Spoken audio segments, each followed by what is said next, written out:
Hello my dear students, मैं सुरेश चंद्र सिंह आप सभी लोगों का एनपीएससी वर्चुअल क्लासेस में पुनः स्वागत करता हूं। हम लोग इंटरमीडिएट इंग्लिश प्रोज का द्वितीय पाठ ए फेलो ट्रेवलर पढ़ रहे थे, जिसमें हम लोगों ने 4 पैराग्राफ पढ़ लिया था। आज हम लोग 5वां पैराग्राफ पढ़ेंगे। 5वां पैराग्राफ शुरू करने से पहले हम लोग इसके पहले का जो चौथा पैराग्राफ है उसके अंतिम 2 लाइनें हम लोग देखेंगे, तभी इस पैराग्राफ से बेहतर लिंक स्थापित हो पाएगा। चौथे पैराग्राफ के अंत में हम लोगों ने पढ़ा था कि लेखक महोदय कहते हैं कि मैंने बिल्ली की चालाकी जैसी चतुर चालें चली और मच्छर का नीचे उतरने का मैंने इंतज़ार किया और चुपके से उसके समीप पहुंचा, और जैसे ही वह नीचे आया बहुत ही भयानक तेज़ी के साथ मैंने उस पर प्रहार किया। यहाँ तक चौथा पैराग्राफ में था।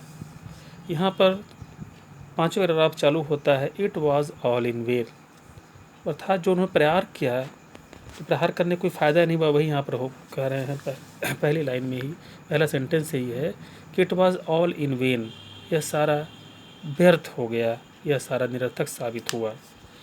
ही played with me openly and ostentatiously like a skilful matador finessing round and infuriated bull. Played माने जानते हैं यहाँ पर खेलना, ओपनली मतलब होता है खुले तौर पर, ऑस्टेंटेशियसली माने होता है दिखावे के लिए, स्किलफुल का मतलब होता है कुशल, मेटाडोर का मतलब होता है जो सांड से जो खेलने वाला व्यक्ति होता है उसे हम मेटाडोर कहते हैं। फाइनेसिंग का मतलब होता है कुशलतापूर्वक, और इनफ्यूरिकेटेड का मतलब होता है बहुत क्रोधित, और बुल माने आप जानते ही हैं सांड होता है। तो वही चीज़ यहाँ पर कह रहे हैं कि he played with me openly and ostentatiously, वह दिखावे के लिए और खुले तौर पर मेरे साथ खेल रहा था। ऑस्टेंटेशियसली माने दिखावे के लिए, तो वह दिखावे के लिए और खुले तौर पर मेरे साथ खेल रहा था। लाइक जैसे एक कुशल सांड से खेलने वाला व्यक्ति, जैसे एक कुशल सांड से खेलने वाला व्यक्ति एक क्रोधित सांड को कुशलतापूर्वक नियंत्रित कर लेता है, या एक क्रोधित सांड के गुस्से का सफलतापूर्वक या कुशलतापूर्वक उससे बच जाता है या उसका सामना करता है। It was obvious that he was enjoying himself, यह स्पष्ट था कि वह आनंद ले रहा था। That it was for this that he had disturbed my repose. Disturb मतलब होता है बाधा पहुंचाना, रिपोज माने होता है आराम या शांति होता है। तो यहाँ पर कह रहे हैं लेखक महोदय कि that it was for this, और इसीलिए, फॉर दिस मतलब इसलिए ही उसने मेरी आराम या शांति में बाधा उत्पन्न की। फिर से इस सेंटेंस को देखते हैं। लेखक महोदय कह रहे हैं कि यह स्पष्ट था कि वह मेरे साथ आनंद ले रहा था, और यही वह कारण था या इसीलिए उसने मेरे आराम में या मेरी शांति में खलल उत्पन्न किया या बाधा उत्पन्न किया। ही wanted a little sport, and what sport like being chased by this huge lumbering windmill of a creature who tasted so good and seemed so helpless and so stupid। लेखक महोदय कह रहे हैं यहाँ पर कि वह खेलना चाह रहा था, खेलना चाह रहा था, और इस बीच वाले भाग को छोड़कर यहाँ से पहले देखते हैं, और इस विशाल भारी भरकम पवन चक्की के समान प्राणी, ध्यान दीजिए, इस विशाल भारी भरकम पवन चक्की के समान प्राणी, कौन पवन चक्की के समान प्राणी है? लेखक स्वयं है। ठीक है, पवन चक्की के समान प्राणी जिसका पीछा किए जाने से बेहतर और क्या खेल हो सकता है। बीइंग चीज मतलब जिसका पीछा किए जाने से बेहतर और क्या खेल हो सकता है। हु टेस्टेड सो गुड, जिसका कि स्वाद बहुत अच्छा है, अर्थात उसके रक्त का स्वाद बहुत अच्छा है। And seemed so helpless, seemed माने प्रतीत होता है, हेल्पलेस मतलब असहाय, जो कि असहाय प्रतीत, बहुत असहाय प्रतीत होता है। एंड सो स्टूपिड, स्टूपिड मतलब मूर्ख से है, और जो बहुत ही मूर्ख प्रतीत होता है।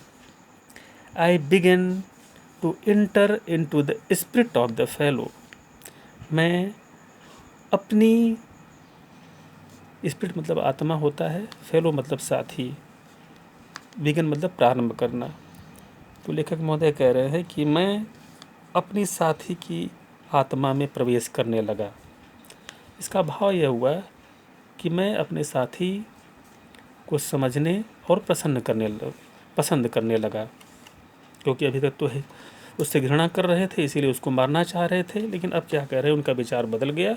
अब कह रहे हैं यहाँ पर कि मैं अपनी साथी की आत्मा में प्रवेश करने लगा, अर्थात मैं उसे पसंद करने लगा, मैं उसे समझने और पसंद करने लगा। He was no longer a mere insect, वह मेरे लिए अब केवल कीड़ा मात्र नहीं था। He was developing into a personality, an intelligence that challenged the possession of this compartment with me on equal terms. लेखक महोदय कह रहे हैं he was developing, मतलब विकसित हो रहा था, पर्सनालिटी माने व्यक्तित्व होता है, एंड इंटेलिजेंस मतलब होता है बुद्धिमान से मतलब होता है। तो लेखक महोदय कह रहे हैं वह एक बुद्धिमान व्यक्तित्व के रूप में विकसित होने लगा था। वह मतलब वही मच्छर के बारे में कह रहे हैं कि वह मच्छर जो है एक बुद्धिमान व्यक्तित्व के रूप में विकसित होने लगा था। That challenge the position of this compartment with me on equal terms, जिसने इस डिब्बे पर अपने समान अधिकार को दर्शाया, या अपने समान अधिकार की मुझे चुनौती दी। इसका मतलब ये है यहाँ पर है कि लेखक भी उसमें यात्रा कर रहे थे, मच्छर भी यात्रा कर रहा था। पहले मच्छर को मार डालना चाह रहे थे, याद होगा आपको, कुछ पैराग्राफ पहले मैंने बताया था आप लोगों को कि उन्होंने उसे आवारा, बिना टिकट वाला, बिना राशन कार्ड वाला इत्यादि शब्दों से उसे नवाजा था और उसको मृत्युदंड उन्होंने दे दिया था। लेकिन अब यहाँ पर कह रहे हैं कि वह एक बुद्धिमान व्यक्तित्व के रूप में विकसित हो रहा था, जो कि इस कंपार्टमेंट पर अपना समान हक जता रहा था कि केवल आप ही इसमें यात्रा करने के हकदार नहीं हैं, बल्कि मैं भी इसमें यात्रा करने का समान रूप से हकदार हूँ। I felt my hurt warming towards him and the sense of superiority fading.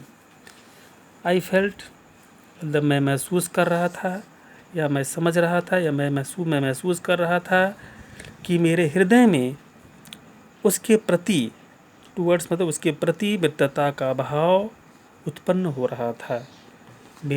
मेरे हृदय में उसके प्रति मित्रता का भाव उत्पन्न हो रहा था, ऐसा लेखक महोदय कह रहे हैं कि मैंने महसूस किया। And the sense of superiority, and the sense of superiority मतलब है श्रेष्ठता का भाव। फेडिंग मतलब होता है गायब हो जाना या धूमिल हो जाना। और जो श्रेष्ठता का भाव मेरे अंदर विद्यमान था, अभी तक गुरूर था, जो श्रेष्ठता का गुरूर था, श्रेष्ठता का जो भाव था, वो फेडिंग, वो अब धूमिल हो गया और गायब हो गया। How could I feel superior to a creature who was so manifestly my master in the only competition in which we had ever engaged। लेखक महोदय कह रहे हैं कि how could I feel superior to a creature, मैं अपने आप को इस प्राणी से कैसे श्रेष्ठ महसूस कर सकता हूँ, या कैसे श्रेष्ठ, सूर्य मतलब श्रेष्ठ मान सकता हूँ, जो अब तक एकमात्र प्रतिस्पर्धा जिससे हुई थी, या जिससे अब तक एकमात्र प्रतिस्पर्धा में हम लोगों ने भाग लिया था, उसमें वह स्पष्ट रूप से मेरा स्वामी बन बैठा। अर्थात जो एकमात्र प्रतियोगिता इन दोनों के बीच में एकमात्र प्रतियोगिता कौन सी हुई थी कि मच्छर को मारना चाह रहे थे और मच्छर को मार नहीं पाए, अर्थात वो हार गए। तो वही चीज़ कह रहे हैं कि वह हमारा स्वामी बन गया, अर्थात गुरु बन गया। वो उसी बात को कह रहे हैं कि सो फंडामेंटली जो है स्पष्ट तौर पर एकमात्र कंपटीशन, एकमात्र प्रतिस्पर्धा जिसमें दोनों लोग इंगेज्ड हुए थे, अर्थात हिस्सा लिया, इंगेज मतलब हिस्सा लेने से मतलब होता है, तो दोनों लोग जिसमें हिस्सा लिया था उसमें विजय किसकी हुई, मच्छर को हुई। और इस तरीके से क्या होगा, स्पष्ट रूप से उनका स्वामी बन गया। कह रहे हैं स्पष्ट रूप से मेरा स्वामी बन गया या मेरा गुरु बन गया। वाई नॉट बी मैग्नेनिमस अगेन, मैग्नेनिमस होता है उदार। लेखक महोदय कह रहे हैं इनका हृदय परिवर्तन हो चुका है। अभी कुछ देर पहले ही हम लोगों ने देखा जिसमें उन्होंने कहा था मैं उसका आत्मा में प्रवेश करने लगा था, तो वही कह रहे हैं अब यहाँ पर इनका हृदय और परिवर्तित हो गया। कह रहे हैं वाई नॉट बी मैग्नेनिमस अगेन, क्यों न एक बार पुनः उदार हो जाए। मैग्नेनिमस मतलब उदार, एग्नेन मतलब पुनः, तो क्यों न पुनः एक बार उदार हो जाएं। आगे आइए देखते हैं next sentence. Magnanimity and mercy were the noblest attributes of man. Magnanimity मतलब होता है उदारता, मर्सी माने होता है दया, नोबलेस्ट मतलब होता है श्रेष्ठतम या प्रशंसनीय, एट्रीब्यूट मतलब होता है गुण। यहाँ पर वेयर के जहाँ मेरे समझ से आर होना चाहिए, क्योंकि इसका अर्थ देखिए क्या निकल रहा है, उदारता और दया मनुष्य के श्रेष्ठतम गुण हैं। तो श्रेष्ठतम गुण थे नहीं, श्रेष्ठतम गुण हैं, ये पहले भी थे, आज भी हैं और भविष्य में रहेंगे। तो यहाँ पर आर होना चाहिए, संभवतः यहाँ प्रिंटिंग मिस्टेक मुझे लग रहा है। In this exercise of these high qualities I could recover my Prestige. Exercise से मतलब होता है प्रयोग करके, high qualities, these high qualities मतलब इन उच्च गुणों का प्रयोग करके। लेखक महोदय कह रहे हैं इन उच्च गुणों का प्रयोग करके। कौन से उच्च गुण हैं, उदारता, दया, इन्हीं की बात कर रहे हैं कि इन उच्च गुणों का प्रयोग करके I could recover by Prestige. Prestige मतलब होता है सम्मान, रिकवर मतलब पुनः प्राप्त करना, मैं अपने सम्मान को पुनः प्राप्त कर सकता हूँ। ठीक है, यानी उदारता और दया इन दोनों को का प्रयोग करके, ये दो जबकि दोनों क्या है, उच्च गुण हैं, इन दोनों उच्च गुणों का प्रयोग करके मैं अपने सम्मान को पुनः प्राप्त कर सकता हूँ। At present I was a ridiculous figure, a thing for laughter and derision. वर्तमान में मैं एक, रिडिकुलस का मतलब होता है बेहुदा व्यक्ति या हंसी का पात्र।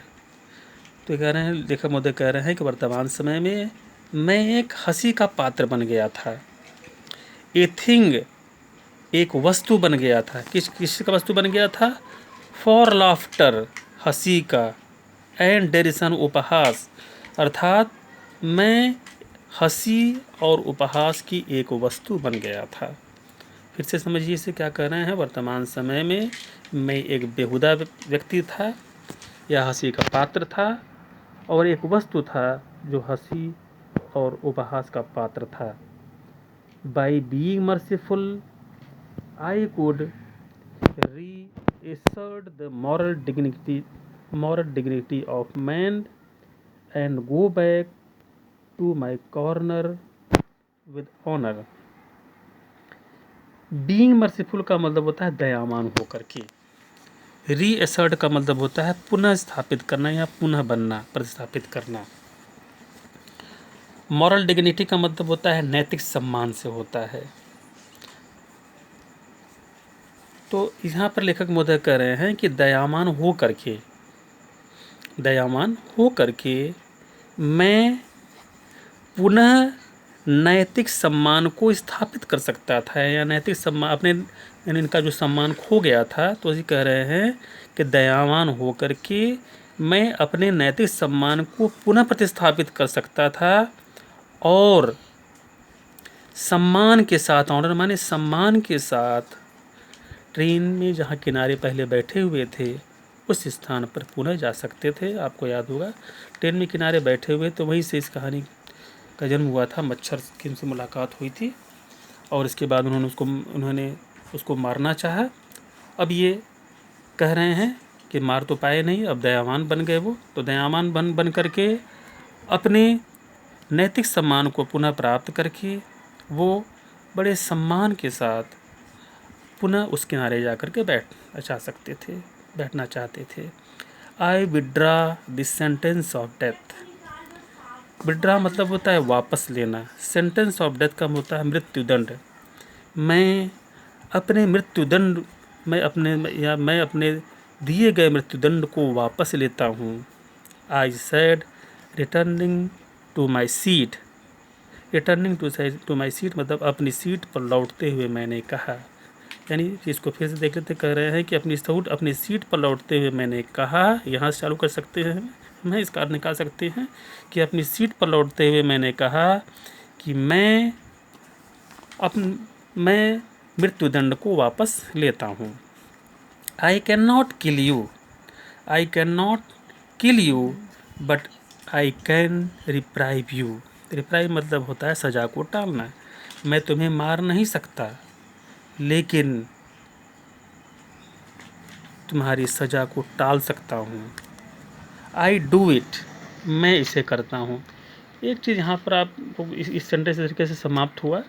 थोड़ा सा आप लोग यहाँ पर एक बार फिर ध्यान दीजिएगा। शुरुआत में सेंटेंस में लेखक महोदय ने यह कहा था कि जैसे यहाँ पर स्किलफुल मेटाफोर के बारे में बात हुई थी, तो यहाँ पर स्किलफुल मेटाफोर कौन है? स्किलफुल मेटाफोर जो है, यानी मेटाडोर के रूप में मच्छर स्वयं है और इन्फ्यूरिकेटेड बुल के रूप में लेखक स्वयं है, क्योंकि लेखक क्रोधित होकर के उन्हें मारना चाह रहा है, उसे मारना चाह रहा है, तो मच्छर को मारना चाह रहा है।